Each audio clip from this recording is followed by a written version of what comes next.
Hello everyone, आज हम discuss करेंगे सोर्सेज ऑफ एयर पोल्यूशन और air pollutants in a very short video.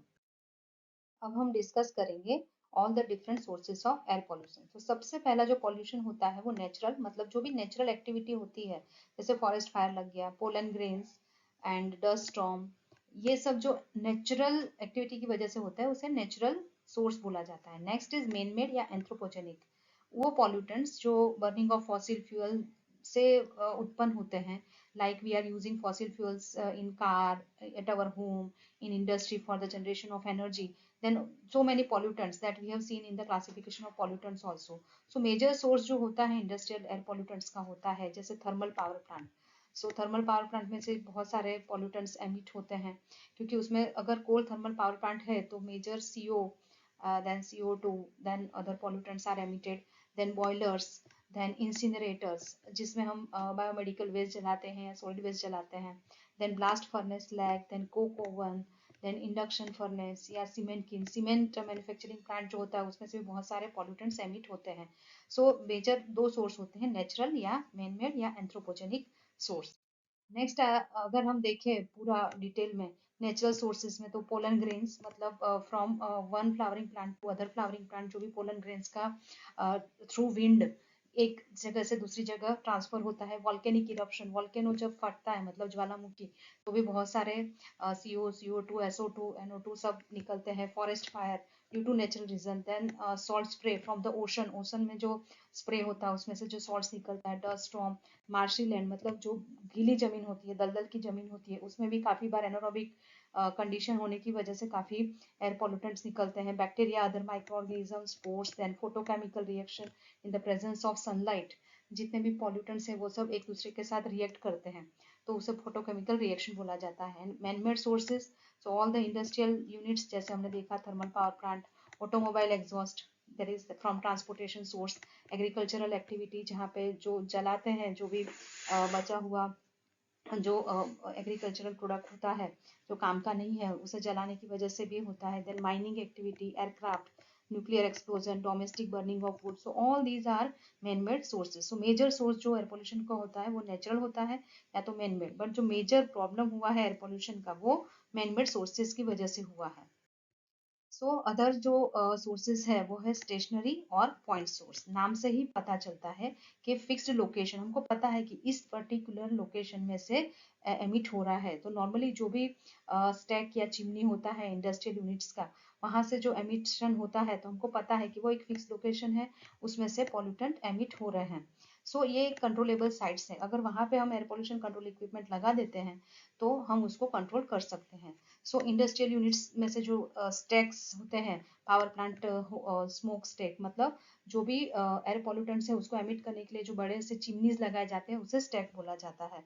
So here in this figure you can see this stationary source, मतलब यहाँ पे जो industry है यहाँ से जो फिक्स्ड सोर्स में से एमिशन हो रहा है through chimney, it is generally called as stationary और पॉइंट सोर्स। नेक्स्ट आता है लाइन और मोबाइल सोर्स।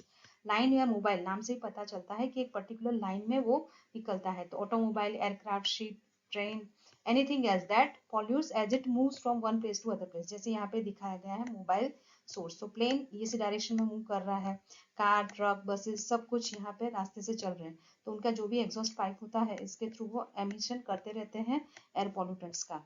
सो उसे बोला जाता है मोबाइल सोर्स या लाइन सोर्स, क्योंकि एक ही लाइन में वो पॉल्यूटेंट्स निकलते रहते हैं। थर्ड है एरिया सोर्स। एरिया सोर्स मतलब वेल डिफाइंड एरियाज हैं जहाँ से बहुत सारे एयर पॉल्यूटेंट्स निकलते हैं due to various activities of that particular area, like urban complexes, our town and cities and agricultural areas, जहाँ से स्मोक, गैसेस वगैरह वाइड एरिया से निकलते रहते हैं, तो उसे पर्टिकुलरली एरिया सोर्स बोला जाता है।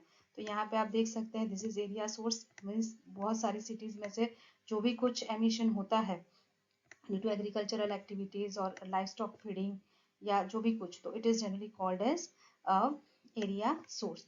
एंड यहाँ पे नेचुरल सोर्स दिए गए हैं, wild fire, then lightning, then volcanoes, forest fire, etc. So all these sources that we must know: natural, then man-made, point source, line source, and area source. So here also in this figure you can see this sources, that is natural source, यहाँ पे volcanic eruption दिखाया गया है, and these are anthropogenic और अवर manmade source. यहाँ पे ये जो चिमनी है इसके थ्रू जो स्टेशनरी सोर्स है इसके थ्रू प्राइमरी पॉल्यूटेंट्स जो यहीं से एमिट हो रहे हैं उसी फॉर्म में रह रहे हैं। So primary pollutants are those pollutants which are emitted from the source and remain as it is, means they persist in the same form in which they are emitted from the source, उसे बोलते हैं primary pollutants, जो हमने discuss किया है classification of pollutant में भी। This is mobile source, means from this car, means it is moving in this direction, एक ही लाइन में वो जो एग्जॉस्ट पाइप है इसके थ्रू पॉल्यूटेंट्स निकलते रहते हैं। एंड जब primary pollutants with other matter in the atmosphere और with the two primary pollutants अगर रिएक्शन होके बनते हैं तो वो सेकेंडरी एयर पॉल्यूटेंट्स होते हैं। So we have discussed all the different sources of air pollutants. So major pollutants की हम बात करें तो पार्टिकुलेट मैटर होता है, डस्ट, लेड, सल्फ्यूरिक एसिड वगैरह, तो उसका जो स्टेटस है वो प्राइमरी है and sulphuric acid is a secondary source. And यहाँ पे कैरेक्टरिस्टिक्स दिए गए whether it is in solid, liquid और gaseous state. Then oxides of nitrogen, उसमें NO2 मेन माना जाता है, वो प्राइमरी है, मतलब without reaction. Then sulphur dioxide, that is oxides of sulphur में, वो भी प्राइमरी है, यहाँ पे उसके कैरेक्टरिस्टिक्स आप पढ़ सकते हैं। देन कार्बन ऑक्साइड, उसमें दो आते हैं, carbon monoxide and carbon dioxide, both are primary pollutants. Then hydrocarbon, HC का कॉम्बिनेशन, so उसमें methane CH4 and benzene C6H6, वो भी प्राइमरी एयर पॉल्यूटेंट्स गिने जाते हैं। Ozone, that is O3, that is O2 plus O की वजह से, मतलब कि वो रिएक्शन की वजह से बनता है, that is why it is a secondary air pollutant. And chlorine is also considered as toxic air pollutant, that is also primary source. So these are the major air pollutants which are found in our air and that are polluting our air. I hope that ये lecture आपको short में मैंने समझा है कि कौन से sources है, क्योंकि वो भी एग्जाम में क्लासिफिकेशन एंड सोर्सेज ज़्यादा आते हैं, तो मैंने सेपरेटली उसको शॉर्ट वीडियो के फॉर्म में समझाया है। सो आई होप दैट ये वीडियो आपको अच्छा लगा हो, तो प्लीज़ लाइक करें, share with other students also, comment भी करें and please subscribe my channel अगर आपने नहीं की है तो। Thank you.